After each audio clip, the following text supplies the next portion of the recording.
Hey guys, this is Acerook. Today we're going to cover double attacks by a pawn. So last time we talked about how the pieces were going to be, are used to double attack pieces in terms of forks. So your knights, your bishop, your queen, your rook and king, they can all also perform a double attack, but also your pawns can double attack two pieces of your opponent. So here we go. Here's just the start of a game. And so to show the powers of pawns. So e4, knight f6, and this is the start of the Alkine's defense.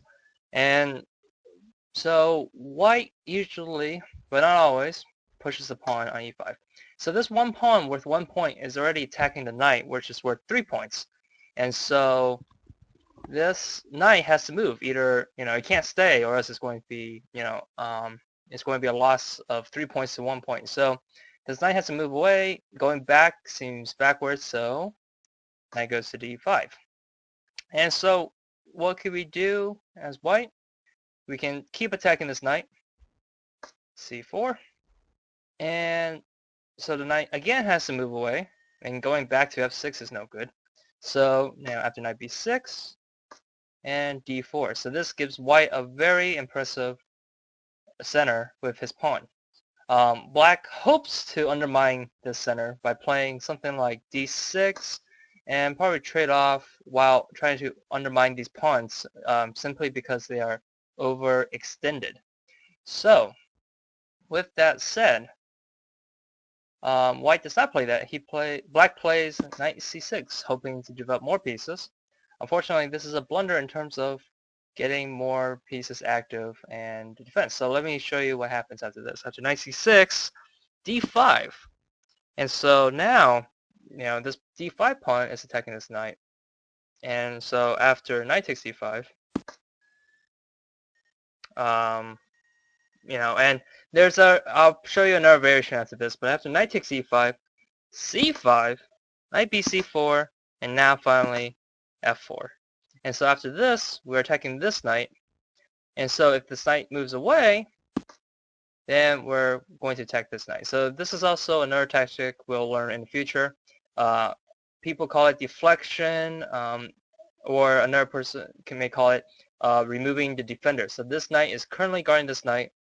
So by playing f4, we're asking the knight to move away, and so we can take this.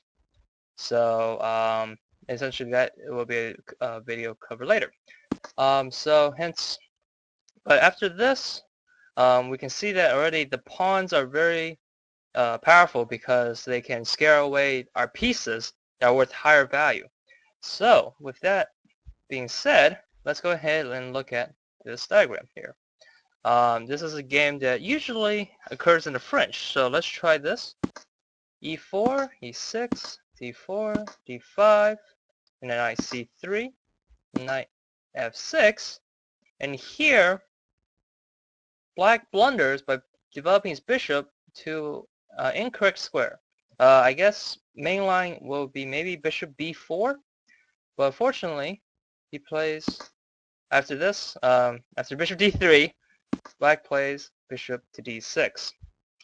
And so here, white to move and double attack.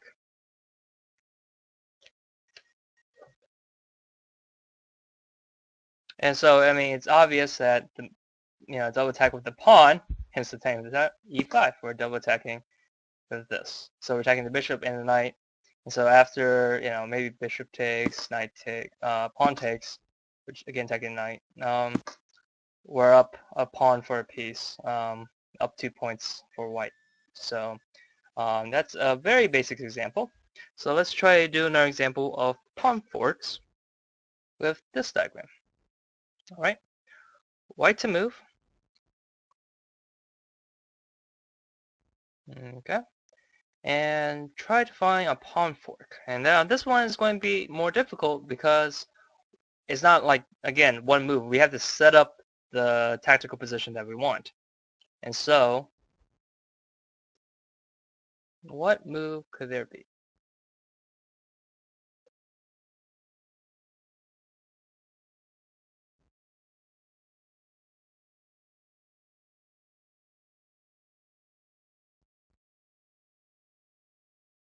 Alright, so one could play f4. And the idea is after, say, e takes f4, white has a powerful move, e5, attacking the bishop and the knight. And same thing if if e takes d4, again with the same situation where we can attack with e5, with attacking the bishop and knight. And so after probably like takes, we're still double attacking these pieces. And sooner or later, after take, we'll be up material here. But that's not forceful enough. Black doesn't have to take. In fact, he can probably just move one of his pieces away and just lose a pawn. So the correct move here, a more forceful variation, is actually d takes e5. And so after this, bishop takes e5. Now, that's forced because, the pawn is attacking both pieces. So black does not want to lose them, so he takes a pawn. And now here, f4, attacking the bishop. And now the bishop only square that is not being attacked is actually d6. d4 is covered by the pawn on c3, and the knight on f6 can't be, you can't capture your own pieces. So after d6, now we play e5, and now we're guaranteed to actually win a piece for a pawn. So after, again, take, we'll be up material. So that shows another example of pawn forks. Now, in the beginning, the first lesson that we did was discover attacks, double checks, and so believe it or not, pawns can also unleash discover attack. So, for example, in this diagram, try to find the discover attack using what we learned about hidden piece and the uncovered piece, and go ahead and try and find the best move here.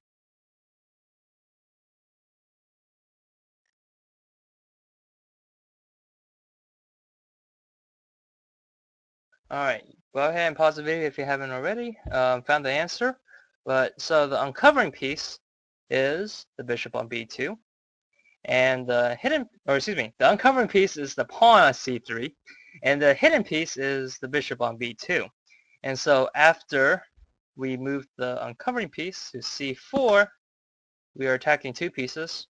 The bishop is being attacked by the pawn, and this bishop on b2 is attacking the queen.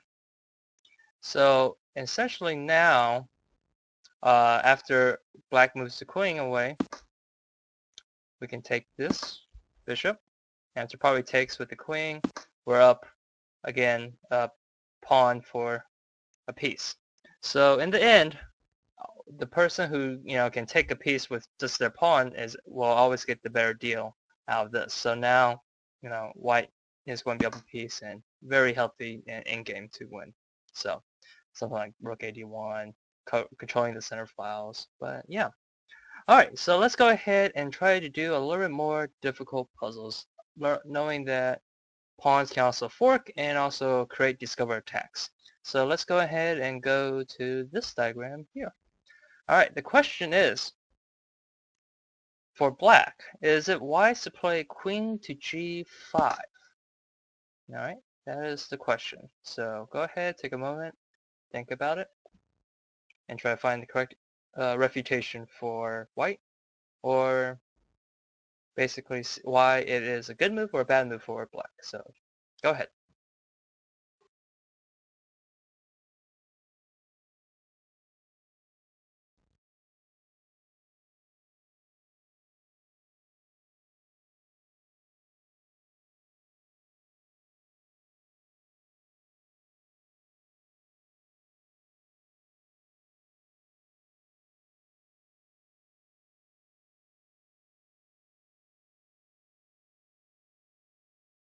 Alright, so this is basically a pawn move where you can basically have a discover attack with a pawn.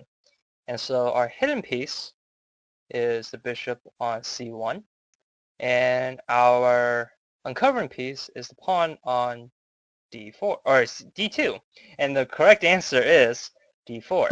So with this move, we're attacking the bishop on c5, and we're attacking the queen on g5.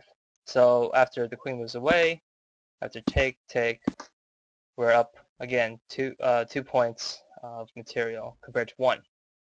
All right, so moving back, and here, probably a better move would be anything developing on pieces, so like maybe bishop to e6, rather than developing our queen to g5. So that's why it does not work. So hopefully you guys got that one. Let's try the next pawn tactic. Here we go. Alright, so it's white to move, and you try and find some combination or multiple moves to basically win your material and hopefully the game in the future. So white to move, find the best move.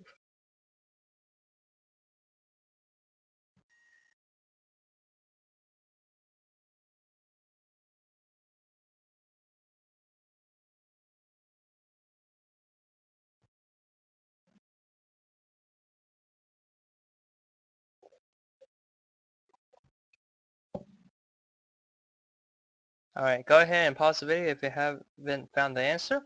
So in this puzzle, basically we're going to play the forceful move of rook takes c6, check. And it seems that, again, we are losing a piece simply because, a rook is worth 5 points, and what we took was a knight, which is only worth 3 points. And so we lost 2 points of material. But after, so, the king, black is not going to run away after being taken, because now, in this situation, we are also forking these 2 pieces. So probably black's best response is going to take the rook. And so after this, now what do we have? We have b7, check, a fork by a pawn. So after we're attacking the king and the rook. And so after something like king here, we take this and promote to a queen. And after check, white is up a piece. So that's just recognizing that pawns can fork after creating this little combination by allowing from this initial position after rook takes c6, it forces this pawn to either capture or black or white will be up a piece. So after that, check here and then take, and that's it. So white is up a piece. All right, so this is going to be the final pawn puzzle. It is a very difficult one, much difficult than the previous 2 and all the positions before. So take your time, try to find the best move. Right now, white is up 1 point, but unfortunately, black has a knight guarding this pawn or attacking this pawn on d6. So something black is starting to equalize the game by taking this pawn, and so we're trying to find a move where basically we can maybe utilize our pawn fork and in a forceful sequence basically have all the material be traded out and actually be more decisive. So here, white's move, and try to find the most forceful move here of a sequence of moves, a combination, in order to using the pawn fork in order to let white have a decisive advantage. So let's go. Okay. All right.